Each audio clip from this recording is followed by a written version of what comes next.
Quero mandar um abraço para os irmãos lá do Ceará, onde está o pastor Marcos, pastor Vinícius, as igrejas de lá, de Barbária, de Juazeiro e também de Missão Velha. Que Deus abençoe a todos vocês. Nós estamos orando por vocês, para que a obra do Senhor avance, receba o nosso carinho e o nosso abraço. Então, a igreja agora vai dar um abraço para vocês. Amém, glória a Deus. Aplauda o Senhor pela vida deles. Amém. Aleluias. Abra sua Bíblia no livro de Lucas, capítulo 15. Estamos começando o mês da família.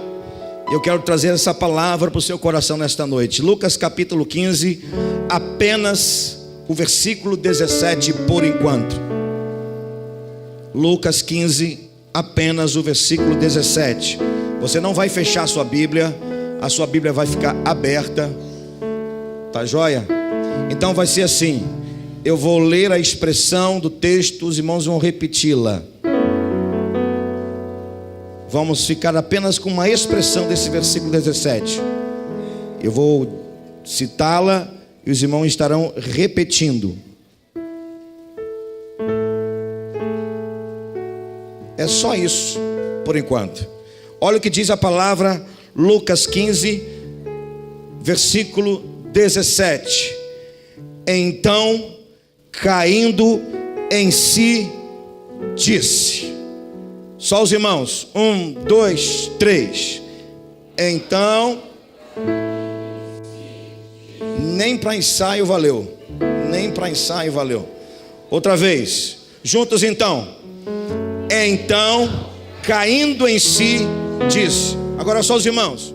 Então, caindo em si, disse. Senhor, obrigado por tua palavra. Obrigado por estar na tua casa, na tua presença.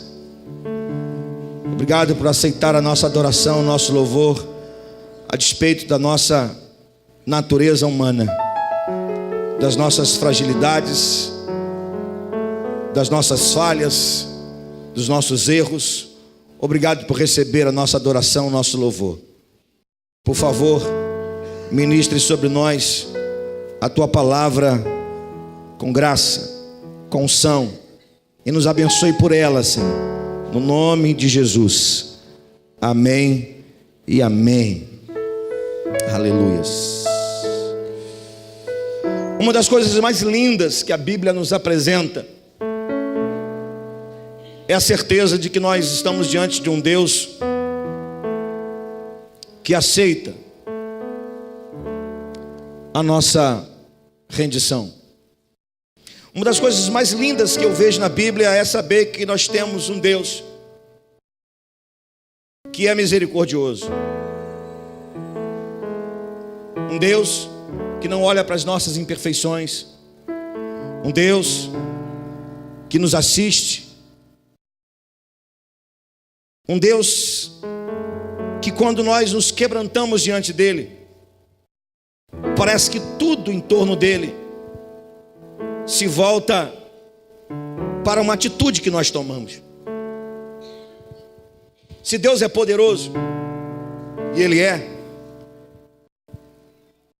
há um poder também em nós, quando nós vivemos algo que toca o coração dele. Ao ler essa história e me deparar com esta frase, eu acabei entendendo aqui algo tão precioso, que não pode acontecer apenas um momento de uma semana, em um momento de um mês, em um momento de um ano. Tem que acontecer todos os dias. Mas o que encontramos nessa expressão? Quebrantamento. Quebrantamento. E é sobre isso que eu quero falar nessa noite. Eu quero falar sobre o poder do quebrantamento. O poder do quebrantamento. A Bíblia diz que Deus não resiste a um coração quebrantado. Você pode ler isso em Salmo 51, versículo 17, por boca de Davi. Isaías, no capítulo 57, nós vamos encontrar um dos versículos de Deus dizendo: eu, o alto, o poderoso, o que habita num trono, mas também habita num coração contrito. Nós vamos encontrar no Salmo 34, o salmista dizendo: perto está o Senhor dos que têm um coração quebrantado e um coração que não está endurecido. Perto está o Senhor de um coração quebrantado. Repito, o quebrantamento não deve ser apenas uma atitude religiosa, e não pode ser algo feito em uma semana, ou num mês, ou num ano. Repetindo, o quebrantamento deve fazer parte da nossa vida enquanto cristãos, enquanto filhos de Deus. Por isso que há um poder muito grande nessa expressão. Essas palavras são de Jesus. Obrigado, Jeremias. Essas palavras são do próprio Senhor Jesus. Ele está contando 3 parábolas. Ele está aqui contando a parábola do filho pródigo. Ele está trazendo uma história que estava registrada nos seus anais de um Deus que conhece todas as coisas, e sendo contada aos fariseus e os escribas, que faziam acepção de pessoas. Então, quando deparamos com essa expressão, Jesus dizendo: então, caindo em si, disse: nós temos que louvar a Deus.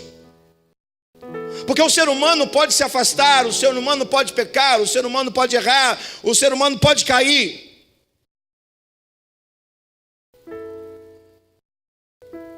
Mas sempre há a possibilidade do conserto, da transformação, da reconciliação. Mas isso passa por um caminho, ou passa por uma atitude: quebrantamento.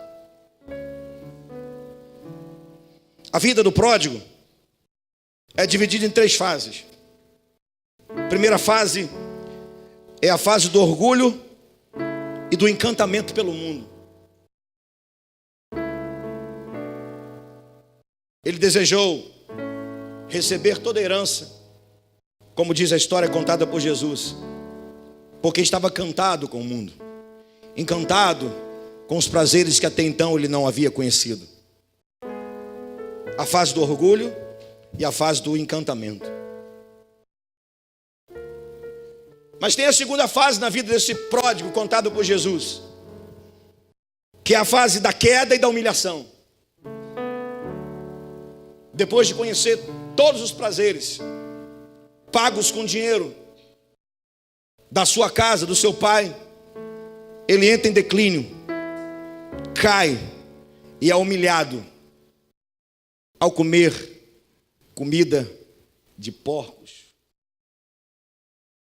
Mas tem uma outra fase na vida dele, a fase da reconciliação, a fase de volta à sua casa, uma fase com festa, com alegria, com dança, com música.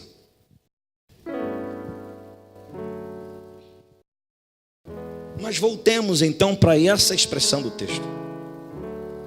Então, caindo em si, disse. De que momento, ou em que momento, essa expressão ganha uma amplitude espiritual, relacional, emocional?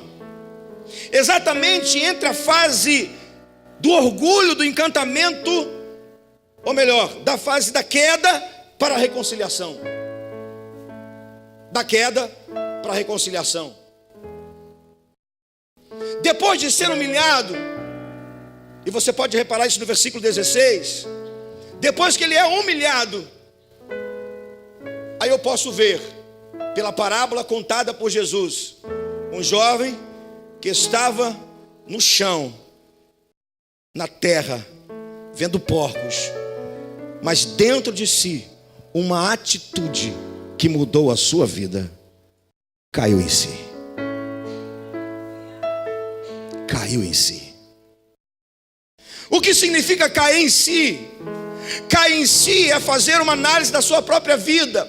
Cair em si é entender o que está acontecendo naquele momento da sua vida. Cair em si é reconhecer que ele estava abatido.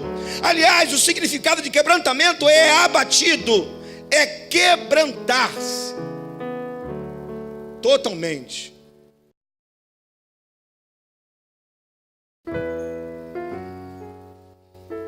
Rachado. Ele se quebra por dentro. Ele se rende por dentro. Eu queria que você olhasse para a Bíblia comigo, por favor. Porque essa fase da queda e da humilhação vai gerar um quebrantamento. E depois do quebrantamento, algumas coisas vão acontecer com esse jovem. A gente olha a Bíblia e ficamos maravilhados com ela. Como que uma atitude como essa gera tanta coisa na vida de uma pessoa. Como que um quebrantamento gera tanta coisa na vida de uma pessoa. Quando nós caímos em si, quando olhamos para dentro de nós, quanta coisa pode acontecer. O que o poder do quebrantamento é capaz de realizar na vida daqueles que encontram? Primeiro, o quebrantamento nos faz enxergar que não somos o centro das atenções, existe o outro. Vou repetir. O quebrantamento nos faz enxergar que não somos o centro das atenções, existe o outro. Olha aí o que diz o versículo 17, depois dos dois pontos que nós paramos. Olha o que esse jovem está dizendo: quantos trabalhadores de meu pai têm pão com fartura e eu aqui morro de fome?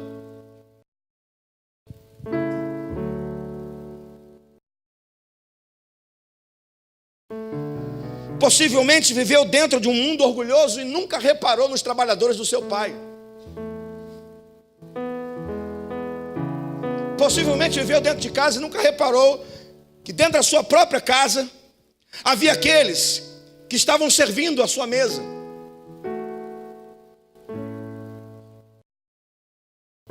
Meus irmãos, quando nós nos quebrantamos diante de Deus,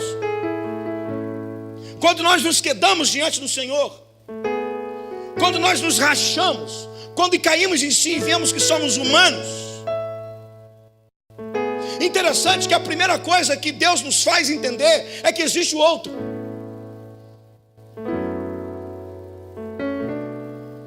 A primeira coisa que entendemos é que o nosso prazer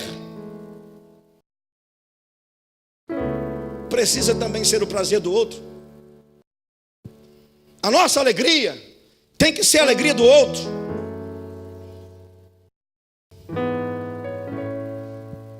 Olha que coisa interessante. Ele viu os trabalhadores.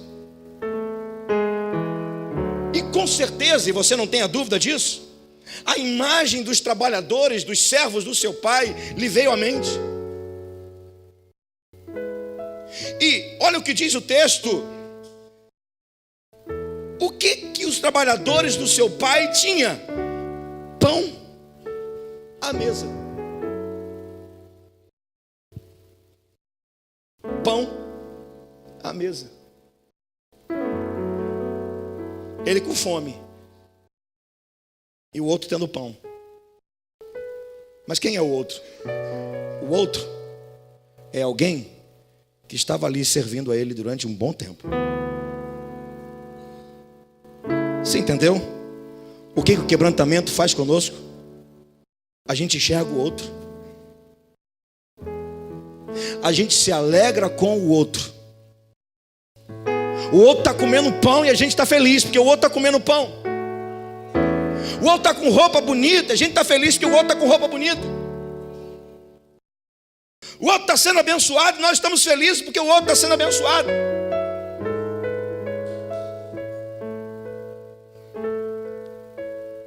Quando nos arrependemos e quando nós nos quebramos diante do Senhor, nós não somos maiores, somos menores. Porque nesse momento não era filho do pai do pródigo, era alguém que estava enxergando o outro.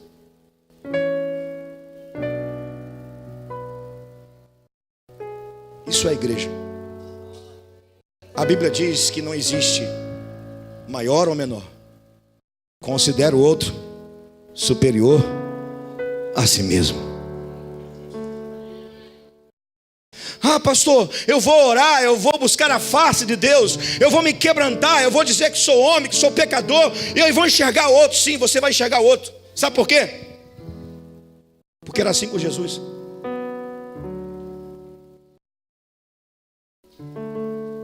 Ele sempre enxergou o próximo. Na Grécia Antiga, tinha uma expressão que nós usamos hoje e achamos ela muito forte.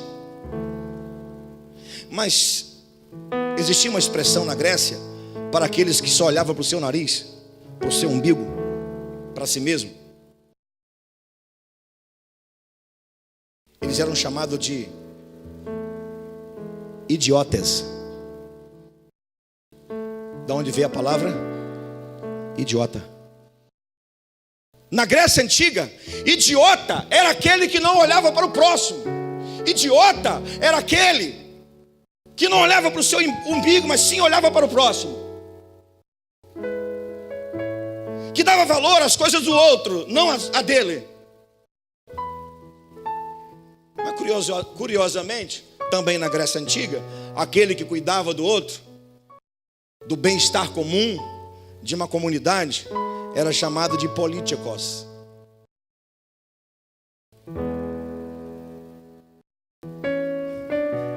Parece que as coisas foram invertidas, né?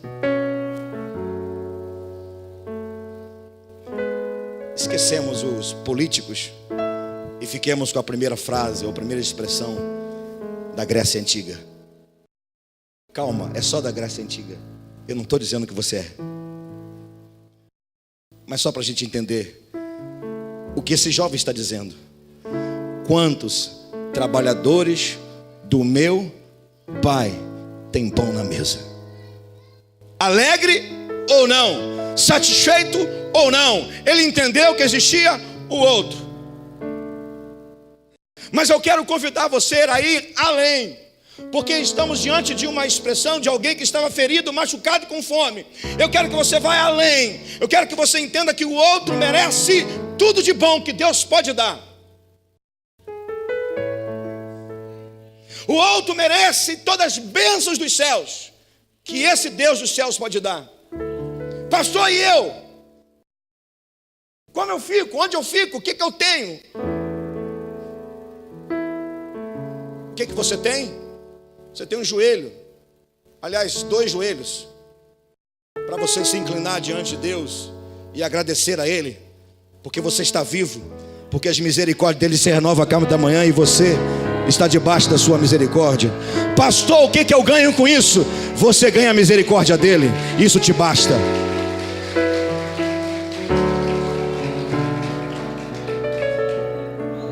O que o poder do quebrantamento é capaz de fazer na vida daqueles que o encontram? O quebrantamento muda o nosso comportamento. Ah, isso vale repetir. Diga, o quebrantamento muda comportamento. De novo, o quebrantamento muda comportamento. Olha o que diz o versículo 18. Levantar-me-ei, irei ter com meu pai, e lhe direi: Pai, pequei contra o céu e diante de ti. Você pode repetir esse versículo, mesmo com versões diferentes, mesmo que fique assim um pouco embolado. Você pode repetir esse versículo 18? Vamos lá. Levantar-me-ei,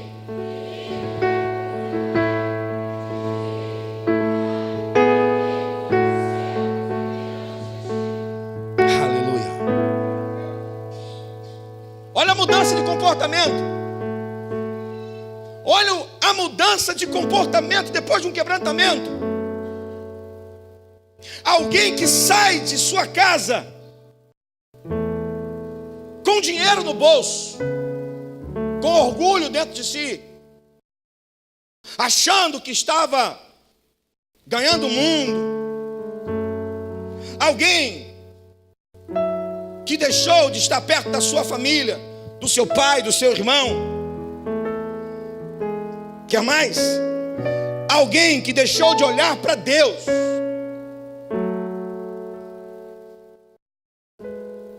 Alguém que deixou de olhar para o céu. Mas alguém que não se arrependeu do que fez, enquanto não caiu em si.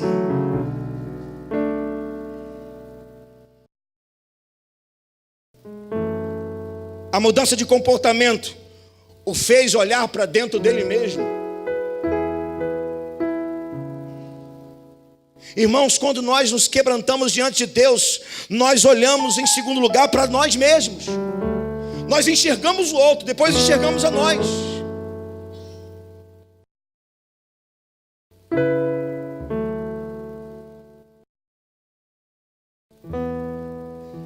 Esse jovem está dizendo: eu vou levantar, eu vou estar com o Pai, eu vou dizer. O eu agora não é centralizador. O eu não é para o prazer. O eu não é para experimentar o mundo. O eu é para experimentar um novo momento. O eu para se transformar diante do Pai. O eu para pedir perdão. O eu para se arrepender. O eu é para se transformar. O eu para se estar apenas diante do Pai. Tão somente isso. O eu agora é diferente. O eu é quebrantado. Então ele olha para dentro dele. Ele foi como o profeta Isaías: ai de mim, eu preciso desse Deus. A mudança de comportamento faz olhar para cima.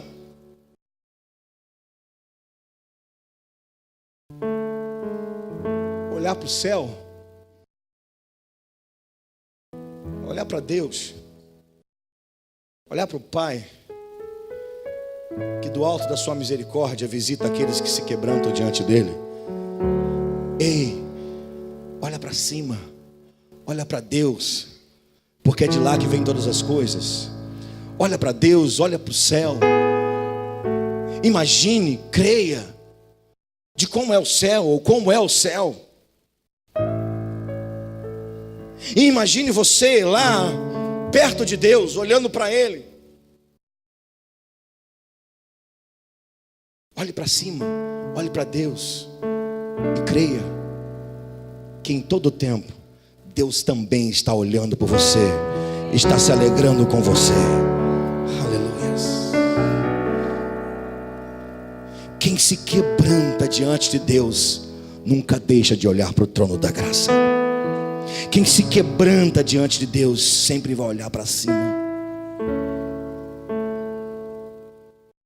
Ele olha para Ele, ele olha para Deus e olha para o Pai.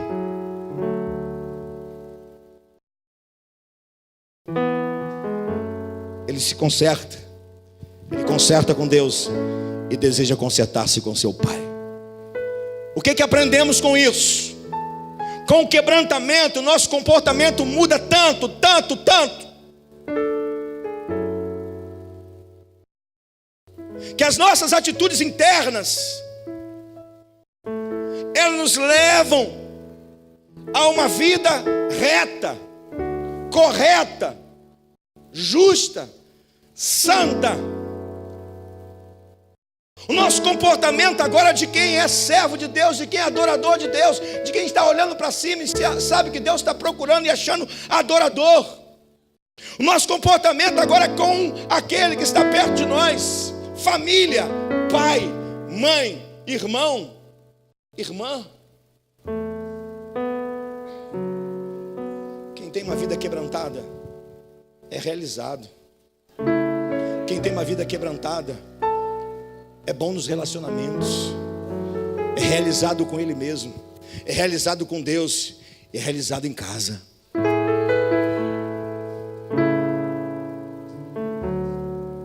Eu te convido a ser realizado com você mesmo, a ser realizado com Deus e ser realizado com a pessoa que está dentro da sua casa, seu pai, sua mãe, seu irmão. Seu comportamento tem que ser de quem tem um coração quebrantado. Aleluias. Terceiro lugar, o quebrantamento gera em nós um sentimento de servos. Olha o versículo 19. Já não sou digno de ser chamado teu filho, trata-me como um dos teus.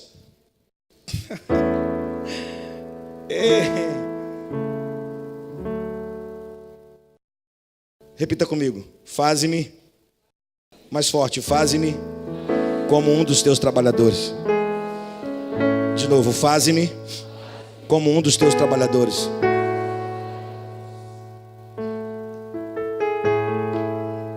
Ele sai cobrando. Aliás, antes de sair já cobrava.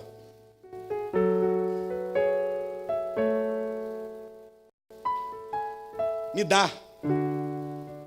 Me dá. Me dá parte da herança. Me dá.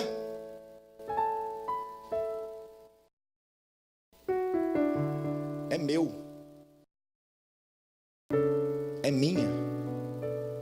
Me dá. Eu posso. Eu faço. Me dá. Me dá. Pai, me dá. Eu quero.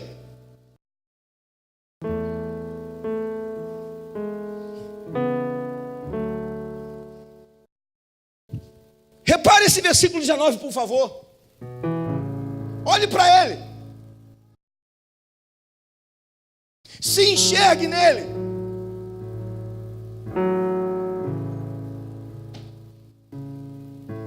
Mas entenda, quem foi esse jovem antes? Me dá. Eu quero. Alguém que cobrou. Alguém que quis. Alguém que bateu o pé. Alguém que exigiu.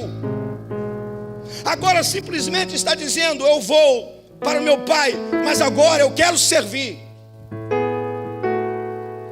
Eu não vou cobrar. Eu vou dar.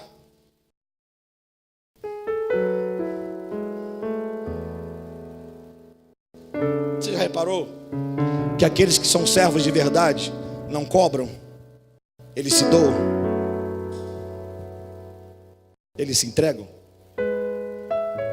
Já reparou isso? O servo não cobra. Me dá. Eu quero. Eu faço. Sou eu.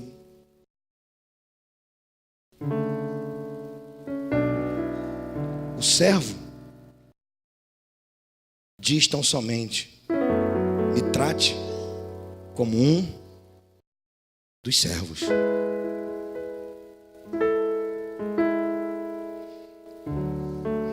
Quando a gente tem sentimento de quebrantamento, e a gente se quebranta, quando nos levantamos do quebrantamento, a gente enxerga a necessidade. Nos sentimos endividados, com uma dívida impagável. Esse é o sentimento de quem é servo de Deus, de quem é servo de Cristo, de quem é servo da igreja de Cristo e de quem é servo daqueles que estão fora da igreja de Cristo. Dívida impagável.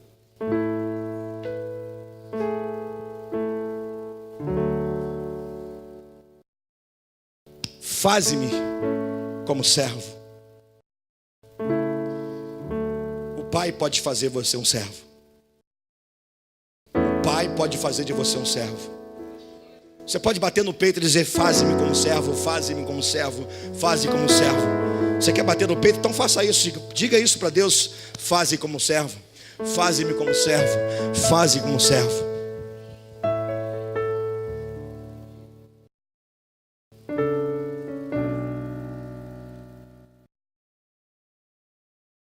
Eu poderia parar aqui e dizer para você como foi o final da história,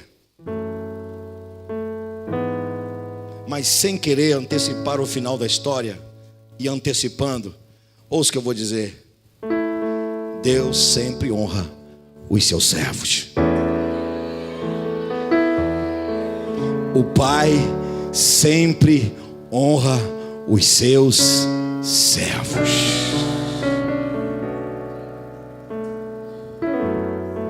Nós não vamos aqui colocar nenhum instrumento para medir quem é servo. Nem eu, nem o pastor Anderson, nem o pastor Otávio, nem os diáconos da igreja. Nós não vamos colocar aqui nenhum instrumento para medir quem é servo. Mas você pode olhar para dentro de você e na hora que estiver quebrantado diante de Deus, levante-se entendendo que você tem uma dívida impagável.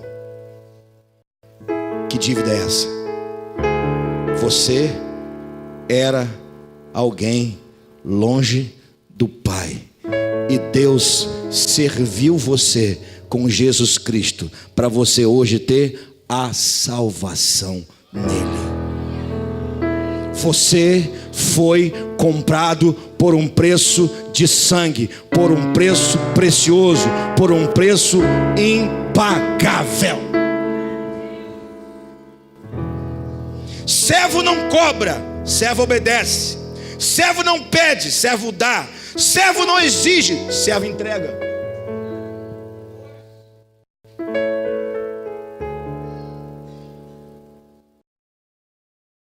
Por último, o quebrantamento nos leva para os braços do Pai. Eu pensei que você ia dar glória a Deus por isso. O quebrantamento nos leva para os braços do Pai. De novo, o quebrantamento nos leva para os braços do Pai. Não, você não ouviu ainda. O quebrantamento nos leva para os braços do Pai. Então eu quero ler o versículo para ver se você entendeu de verdade. E levantando-se foi para o seu pai. Vinha ele ainda longe, quando o seu pai o avistou, compadecido dele, correu e o abraçou e o beijou. Eu vou repetir: o quebrantamento nos leva para os braços do Pai.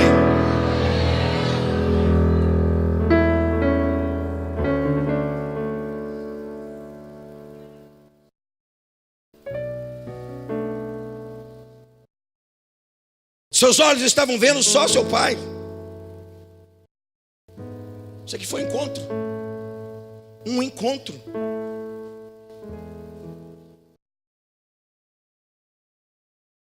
De quem?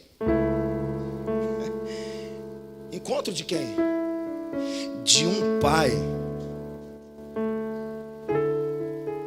justo, que deu herança porque era justo naquele tempo. De um pai misericordioso, porque enquanto o filho estava longe, desfrutando do pecado, ele estava em casa preparando o cordeiro para o retorno. De um pai que estava aguardando o momento em que seu filho chegaria a casa sujo, ferido e machucado, e não cobraria dele nada, apenas o receberia com amor. Enquanto de um pai com quem? Com um filho que nunca deixou de ser filho. Porque quem peca não deixa de ser filho. Quem erra não deixa de ser filho. Quem falha não deixa de ser filho. Com um filho.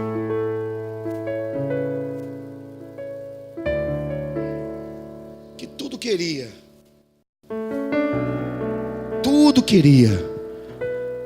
mas perdeu tudo o que queria.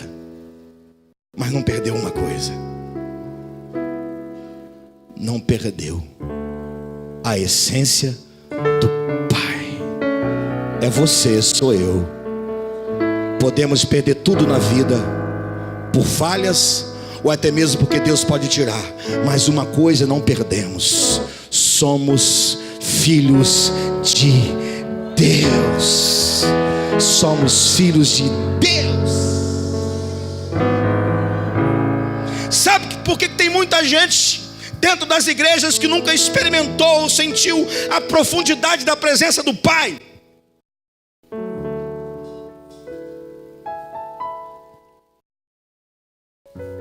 Gente dentro da igreja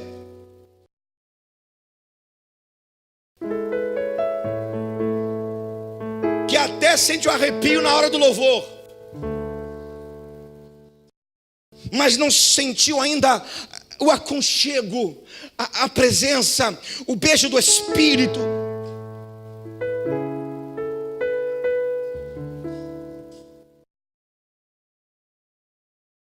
Sabe por quê? Porque ainda não se quebrantou de verdade. Porque o dia que se quebrantar de verdade, e esse quebrantamento for constante, o dia que o quebrantamento for constante, todos os dias, quando você separar um tempo da sua vida, uma hora da sua vida, uma hora do seu dia, para se quebrantar na presença de Deus, quando você chorar na presença do Senhor, quando você construir o seu rio Jordão e mergulhar nele como Naamã, uma hora, querido, Deus vai estar te abraçando, Deus vai estar te envolvendo com o seu espírito, você vai sentir a presença dele, você vai sentir o aconchego dele, você vai sentir o beijo dele, você vai sentir a presença dele. Continue se quebrantando, se quebrante, porque o Pai vai te abraçar. Faz parte da natureza do Pai abraçar os filhos que se quebrantam na presença dele. Louvado seja ele.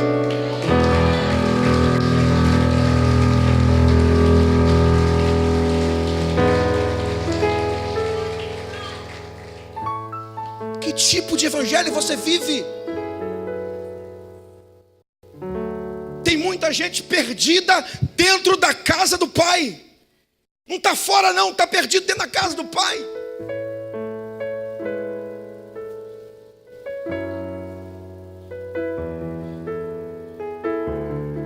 Que tipo de evangelho você vive, irmão?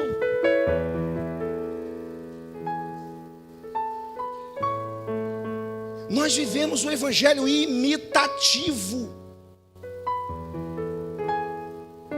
quando na verdade nós precisamos viver um evangelho de intimidade.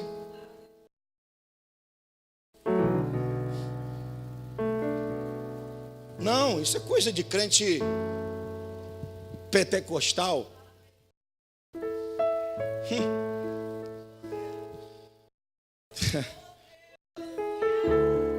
Não, irmão. Ser abraçado pelo Pai é coisa de filho de Deus. Ser abraçado pelo Pai Celestial é coisa de quem tem uma vida de quebrantamento. Mas enquanto você não se dobrar diante de Deus, você não vai conhecer os braços do Pai. Mas eu quero louvar a Deus pela vida daqueles que estão aqui nessa noite, que nas madrugadas se rende ao Pai Celestial. Aqueles que estão aqui nessa noite, que eu sei, que eu tenho a certeza que se dobra diante dele, que se quebranta diante dele e que espera tão somente a presença dele, mais nada. Eu quero dizer para você que vive assim, querido, continue se quebrantando na presença de Deus, porque na presença de Deus nada mais é importante, tudo perde o sentido, nada é mais importante do que a presença dele. Louvado seja o Senhor por você que o adora, por você que o busca, por você que se quebranta, por você que o encontra. Louvado seja o Senhor por sua vida, meu irmão.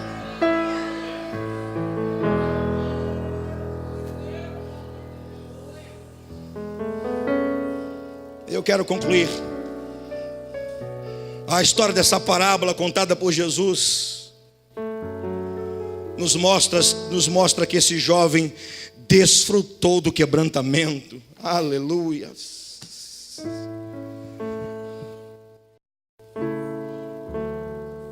Por favor, diga para a pessoa que está ao seu lado: a sua hora chega. Não, eu não ouvi ainda. De novo, a sua hora chega. Para o outro lado, diga: sua hora chega.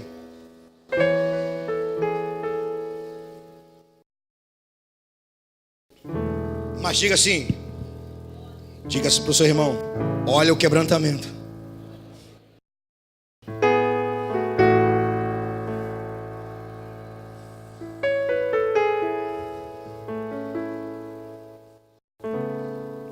Essa história diz que o pai o traz para dentro da sua casa,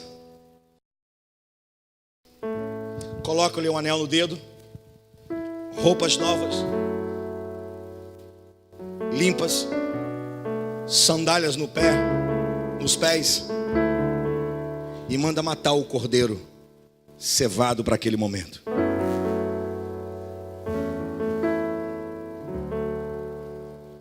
Anel, reconciliação, roupas novas, santidade, sandálias,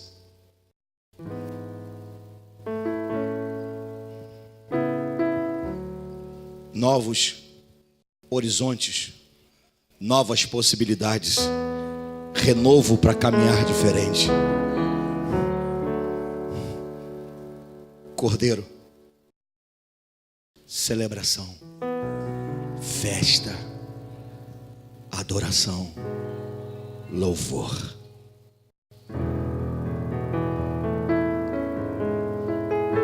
Esse é o nosso Deus, que traz os quebrantados para perto de si.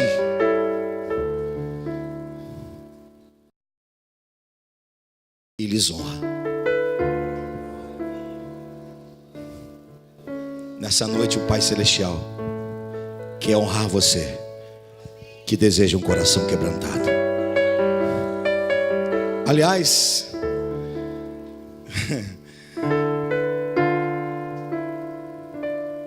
você nem imagina o que o Pai é capaz de fazer quando você conhecer o caminho do quebrantamento.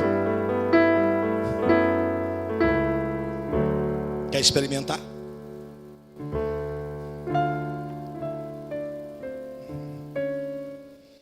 Ou quer ficar na sua posição?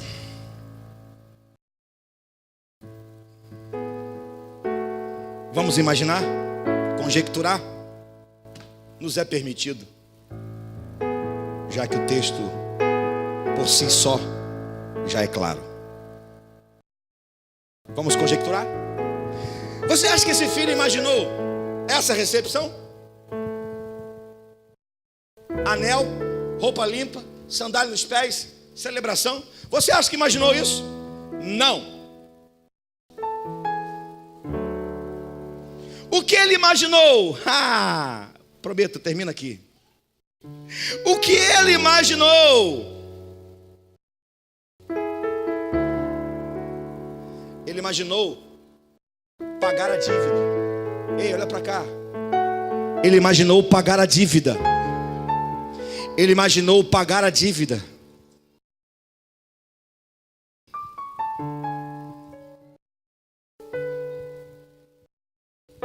Mas a declaração do Pai, do versículo 24, nos mostra como é o nosso Deus.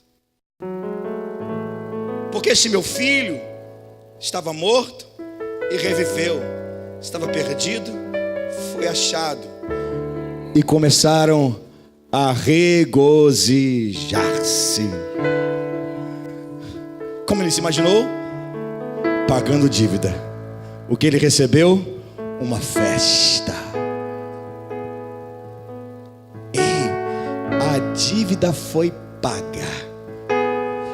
Você não entendeu? Eu vou repetir. A dívida foi paga.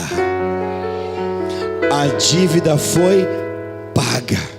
Ela foi paga por Jesus, pelo Cordeiro de Deus morto desde a fundação do mundo.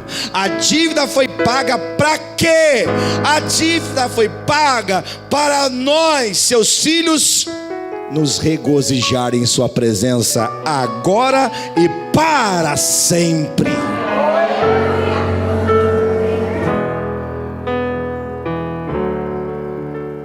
Abaixa a sua cabeça, feche seus olhos.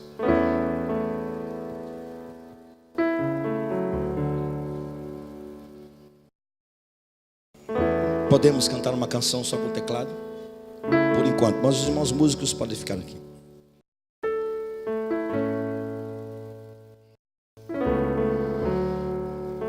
Quero deixar agora com o Espírito Santo em você.